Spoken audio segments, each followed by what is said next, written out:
বানাবো হচ্ছে cabbage role. তো ক্যাবেজ রোল বানানোর জন্য আমি এখানে পুরো গোটা একটা বাঁধাকপি নিয়েছি। হ্যাঁ, তো এই বাঁধাকপিটা হচ্ছে আমি এখন প্রসেস করব রোল করার জন্য। তো প্রথমে আমি এখানে একটা প্যানের মধ্যে এখানে পানি দিয়েছি সেদ্ধ করার জন্য। তো আমি পুরো গোটা ক্যাবেজটা আমি পানির মধ্যে আস্তে করে দিয়ে দিব, খুব সাবধানে যেভাবে দিয়ে দিব যেন ক্যাবেজের পাতাগুলো খুলে আসে। হ্যাঁ, সফট হয় একটু, নয়তো আমি রোল করতে আমার একটু সমস্যা হবে। তো আমি এটা বেশিক্ষণ সিদ্ধ করব না, এটা জাস্ট একটু পাতাগুলো সফট হওয়া পর্যন্ত আমি এটা ঢেকে দিব। আমরা এটা 10 মিনিটের জন্য অপেক্ষা করব পুরো ক্যাবেজটা সেদ্ধ হওয়ার জন্য। আচ্ছা, আমি এখন এখানে 2 থেকে 3 টেবিল চামচের মতো সয়াবিন তেল দিয়ে নিব। আমি এখানে ভিতরে যে পুরটা দিব সেই পুরটা আমি এখন রেডি করে নিব। তো আমি তেলটা গরম হওয়ার পরে আমি এখানে অল্প একটু মাংসের কিমা দিয়ে দিব। হালকা একটু তেলটা গরম হোক, তাহলে এই যে মাংসের কিমাটা দিয়ে দিলাম।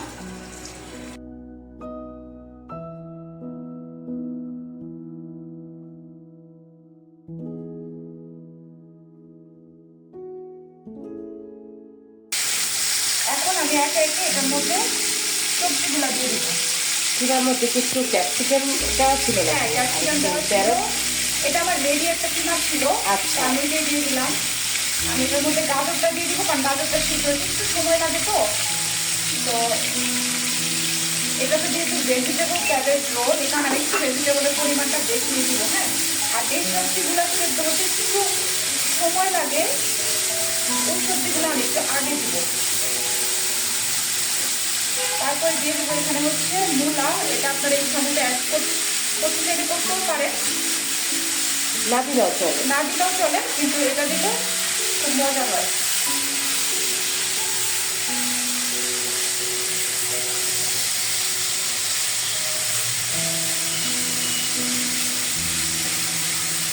আচ্ছা, এটা একটু রান্না হতে হতে আমি এখানে 1 টেবিল চামচের মতো সয়া সস দিয়ে দিব।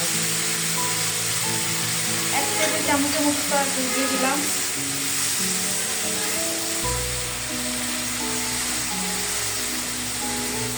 এই সবজিটা যেন একটু সেদ্ধ হয়, আমি এখন লবণটা দিব না, লবণটা আমি একটু চেক করে পরে দিব, কারণ আমি লবণটা একটু পরে মিক্স করবো আবার, কারণ এখানে আরও কিছু যাবে। তো আমি এটা একটু সেদ্ধ হওয়ার জন্য 2 থেকে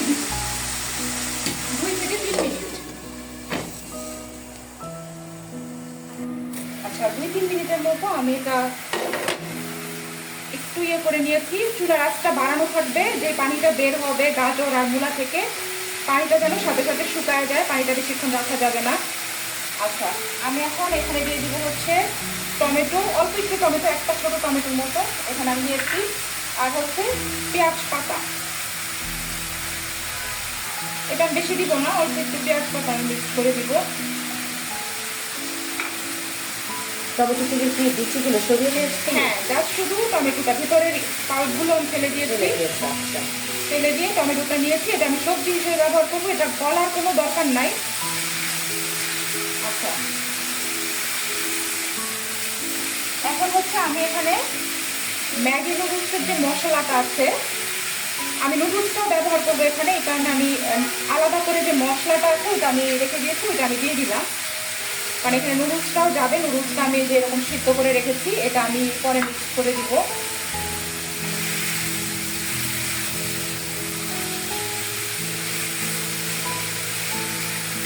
এটা হচ্ছে এখন আবারও 2 থেকে 3 মিনিট রান্না হবে, আমি ঢেকে দিয়ে এটা রান্না করবো।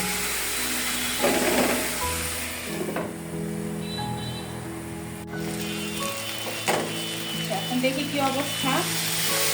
পানিটা কিন্তু শুকায় গেছে, ভিতরে দিয়ে এটা মোটামুটি ভালোই সিদ্ধ হয়ে গেছে। তা আমি হচ্ছে এখানে একটু পরিমাণ মতো লবণ দিব, 1/2 চা চামচের মতো লবণ দিলাম।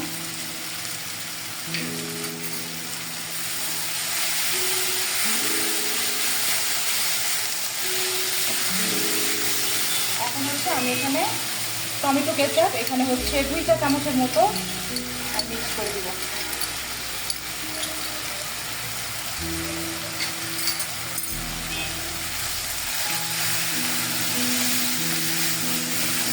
দিয়ে আমি এটা কিন্তু বেশিক্ষণ রান্না করবো না, এটা আর জাস্ট 30 সেকেন্ডের মতো আমি জাস্ট নুডলসটা দিয়ে মিশাই নেব। আর নুডলসটা আগে সিদ্ধ করে সুন্দর করে পানি ঝরে ঠান্ডা করে নিয়েছি, এখন শুধু এটা মিক্স করব। এটা আর বেশিক্ষণ কুক করার কোনো দরকার নাই। আচ্ছা, এটা তো এমনিতেও খাওয়া যাবে। হ্যাঁ, এমনিতেও এটা নুডলস হিসেবে খাওয়া যাবে, কিন্তু আমি এটাকে একটু স্পেশাল বানানোর জন্য স্পেশাল একটা দিয়ে দিব। আচ্ছা, আমি চুলাটা বন্ধ করে দিই। আচ্ছা, আমি শুধু এখন মিক্স করে নিব, কারণ এটা আবার কুক হবে, তো এই জন্য আমি এটা বেশিক্ষণ চুলায় কুক করবো না। আমার যা সিদ্ধ করা, যা রান্না হওয়ার আমার সব হয়ে গেছে, আর কোনো দরকার নাই। এটা একদম পারফেক্টলি ডান। আমরা এখন এটা ঢেকে ঠান্ডা হওয়ার জন্য কিছুক্ষণ রেখে দিব।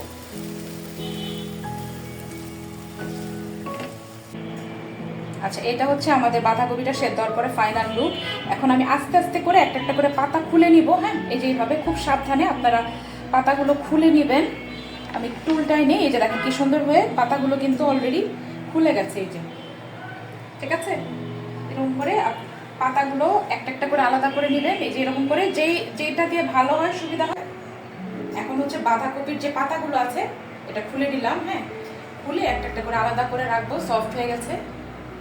সবগুলো এভাবে খুলে যে পাতাগুলো যতটুকু ভালো আমরা অতটুকু পাতা আমরা নিয়ে নিব, একটা একটা করে খুলে। এই যে খুব সাবধানে কাজটা করতে হবে যেন পাতাগুলো নষ্ট না হয়, খুব সাবধানে আনতে করে এভাবে।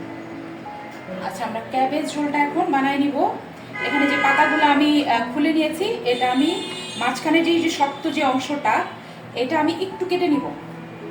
এটা ফেলে না দিলে রোল করাটা একটু সমস্যা হয়ে যাবে। হ্যাঁ, এই যে আমি খুব বেশি কাটবো না, ঠিক যতটুকু আছে ঠিক অতটুকু আমি আস্তে করে এখান থেকে খুলে নিব। এতটুকু আমি ফেলে দিব। এখন হচ্ছে আমি এভাবে ভাঁজ করে নিব। এই জায়গাটা একটু বন্ধ করে নিব।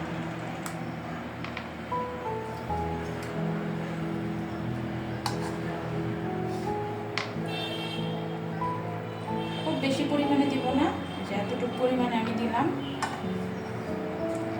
দিয়ে আমি এটাকে খুব হালকা হাতে, খুব বেশি চাপাচাপি করা যাবে না, এরকম অল্প করে এরকম এই যে ভাঁজ করে নেব, একটু চেপে চেপে, এরকম করে সাইডটা এভাবে দিয়ে চেপে চেপে হালকা হাতে এরকম করে ভাঁজ করে নিব। কেউ যদি মনে করে যে একটু প্রবলেম হচ্ছে, একটা টুথপিক দিয়ে জাস্ট এই মুখটা একটু এভাবে বন্ধ করে দিবেন। একদম পারফেক্ট একটা ক্যাবেজ রোল হয়ে যাবে। আচ্ছা, আমাদের ক্যাবেজ রোলটা কিন্তু পুরোটা একদম বানানো শেষ। এখানে দেখতে পাচ্ছেন খুব সুন্দর করে রোল করা হয়ে গেছে। এখন হচ্ছে আমরা জাস্ট সেটা ভাজবো।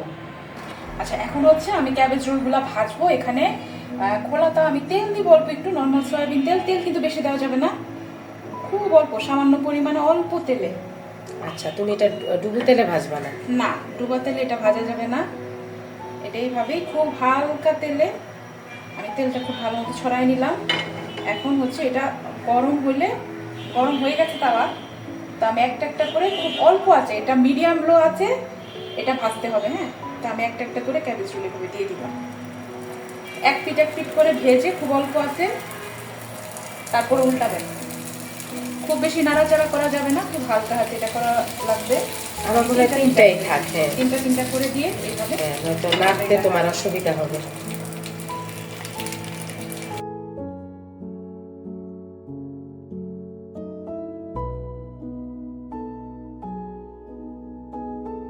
আচ্ছা, এটা আমি একটু ঢেকে দিব 2 মিনিটের জন্য, একদম লো আছে। হ্যাঁ, যেন বাঁধাকপিটা বাকিটুকু সেদ্ধ হয়ে যায়।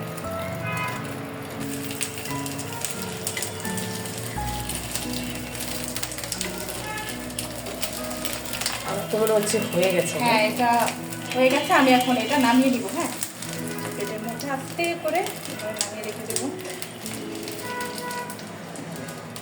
আমাদের ক্যাবেজ রোলটা রেডি।